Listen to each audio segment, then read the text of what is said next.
Welcome to the Life After 12 podcast, a listening experience for parents of career-confused teens and 20-somethings who are concerned and trying to help.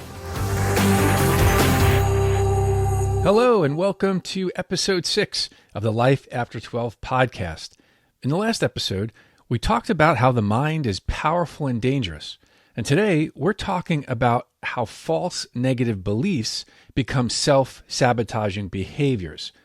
And this is really important because many young people make choices that prevent them from being their best selves without realizing the false limiting beliefs that are influencing them. Now, as a parent, I know it's hard to watch your teen or 20-something make decisions that don't seem to match what you know they're capable of. After listening, you'll learn how false thoughts become behaviors that work against your child making progress toward a flourishing future. All right, let's dive in. So decades ago, when I first started teaching mindset concepts to young people, I discovered an analogy to explain the beliefs to behaviors process that I've been using ever since. The analogy is an apple seed becoming an apple. Now, when we think of that process, there are 3 distinct phases. The first stage, which is the seed stage, is when an apple seed gets planted into the ground. The second stage, the root stage, is where growth begins. Now, growth begins down, not up. The initial growth of the seedling produces a root system that will wind up supplying the nutrients to the eventual fruit. And that leads to the final step, which is the fruit stage. And in this stage, the apples are produced. So with that in mind, let's talk about how this connects to thoughts, beliefs, and behavior. You see, as we think about these stages in relation to thoughts, seed, root, fruit becomes thoughts, beliefs, and behavior. Check this out. So in stage 1, initial thoughts are planted into our minds like seeds into the soil. These thoughts can originate internally from how we interpret experiences or certain memories, or externally from the words or actions of others. These initial thoughts can be true, reflecting reality, or false, reflecting inaccurate perceptions. Okay, stage 2 is the belief stage. Here, those initial thoughts become beliefs that we actually start to embrace.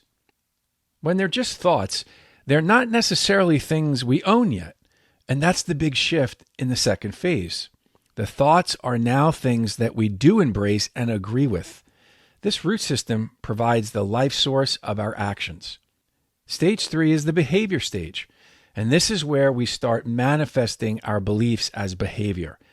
In the same way that the apple is the visible result of the non-visible root system, so our behavior is the visible result of our non-visible belief system. The initial thoughts grow into a system of belief that produce our behavior.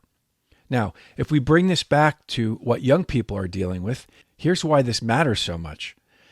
When initial thoughts are false and negative, and they form a root system of belief in a young person, the resulting choices and actions usually lead them to miss out on their personal development and reaching their full potential. Let me illustrate what this looks like in the lives of real young people by using a past client. So the job match that we made for her had 2 preparation options. One included earning a college degree, and the other did not. I felt that the college option was actually the best choice for her, but she was extremely resistant to the idea.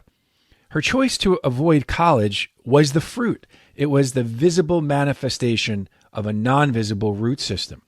When we started digging around, I discovered that she was convinced that she could not handle the rigor of college academics.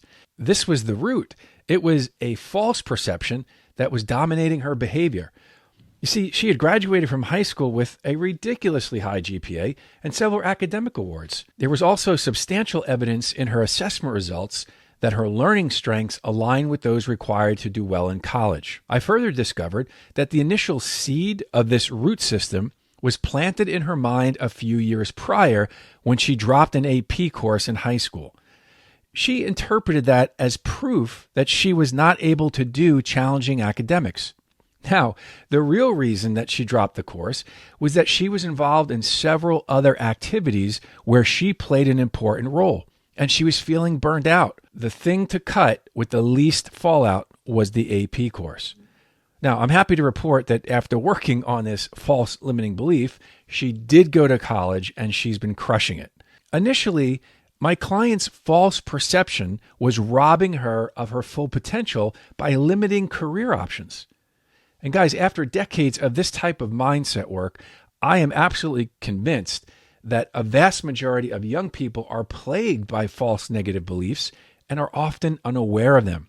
They don't realize how many of their decisions and their actions are influenced by beliefs that aren't even true. In the next episode, I'll introduce the first few steps of the Busting Free Blueprint, which helps young people destroy false negative beliefs, replace them with truth, and have the freedom to be their best, fullest selves.